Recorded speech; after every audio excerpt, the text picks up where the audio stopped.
አላህን የሚያክል አላህ ጌታ እስካለን ድረስ ከእምነቶች እስልምናን የሚያክል እምነት እስካለን ድረስ ከነቢያትና መልእክተኞች ነብዩ የሚያክል መልእክተኛ አላህ እስከሰጠን ድረስ ወላሂ ባህሪያችን የመጨነቅ የመጠበብ ማለት ነው ባህሪ መሆን የለበት።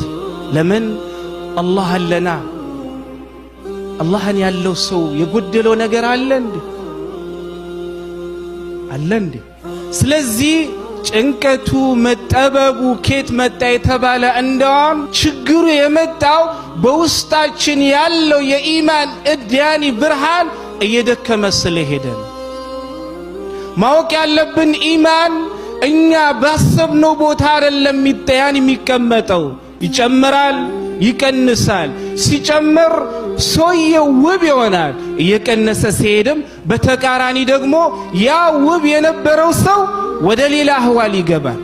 ያ የኢማን መግደል መጨመር የሚያመጣው